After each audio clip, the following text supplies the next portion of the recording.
দেশ বিদেশ নিয়ে আপনার এই আলোচনা চলছিল। এই আলোচনার পর গবেষণার পরে 1993 তে গিয়ে ওরা শুরু করে দেয়। কোম্পানির নাম কি? কোম্পানির নাম কি?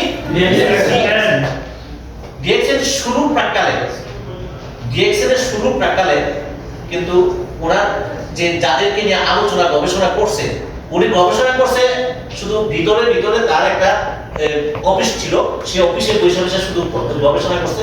সারা পৃথিবী থেকে যে জিনিসটা নিয়ে শুরু করবে সেই জিনিসটার নাম হলো কি? ক্যালকুলার মাশরুম। আমরা যেটা বাংলা ভাষায় ছত্রাক বলি, অথবা মাশরুমটা কিন্তু একটা আলাদা নাম। সেক্ষেত্রে আমরা বাংলা ভাষায় মনে করি যেটা মাশরুম, ঠিক আছে? ব্যাংকের ছত্রাক মানে ছাতা বলে থাকি আঞ্চলিক ভাষায় ছত্রাক, যেটা আমরা ছত্রাক। এই ছত্রাকটি শুরু করছেন। এই ছত্রাক উনি সংগ্রহ করতে গিয়ে সারা পৃথিবী থেকে কত হাজার পাইছেন? 38,000 মাশরুম গবেষণা করার পর উনি পাইছেন 2,000 মাশরুম আপনার খাওয়ার উপযোগী, ব্যবহারের উপযোগী সবজি মাশরুম। এই 2,000 মাশরুম 36,000 মাশরুম বিষাক্ত টক্সিন, যেটা আমাদের ছোটবেলা আমরা এই যে বর্ষাকাল যেতেছে, এটা যত্রতত্র একটা ছাতার মতো, ছোট একটা ছাতার মতো হয়তো, এটা নিয়ে আমরা খেলাধুলা করতাম।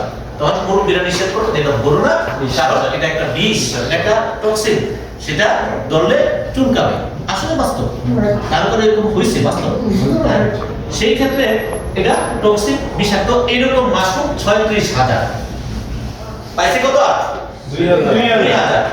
এই 2,000 মাশরুম আমাদের এই যে কোম্পানির প্রোপাইটারের নাম আপনারা সবাই জানেন? Datuk doctor লিপসিউজিন। ওনার জন্য একটা করতালি হয়ে যায়। দাতু ডক্টর লিপসিউজিন যখন 1993 শুরু করে 2,000 মাশরুম নেয়া, এখান থেকে গবেষণা করতে করতে পাইছে ঔষধি গুণাবলী 200টা মাশরুম। বাদ গেল কত? 1800 মাশরুম কিন্তু উপযোগী, কিন্তু এর ভিতরে যেমন একটা উদাহরণ দেই, মসুরির ডাল ওটা, খেসারির ডাল ওটা, ডাল তো বুটের ডাল ওটা, খাবারের মধ্যে মসুরির ডালটাই বেশিরভাগ মানুষ খায়, তাই না? যেটা যে উপযোগী মসুরির ডালটা ব্যবহার করা হয় খাবারের ভাতের সঙ্গে বেশিরভাগ ব্যবহার করা হয়। আর অন্য ডালটা যেটা, এটা হয়তো বিভিন্ন উপকরণ দেয়া, বিভিন্ন ধরনের আপনার পেঁয়াজু বা চপ এগুলি ইত্যাদি তৈরি করে। তো সেটা তো ডাল। আমাদের যে মাশরুম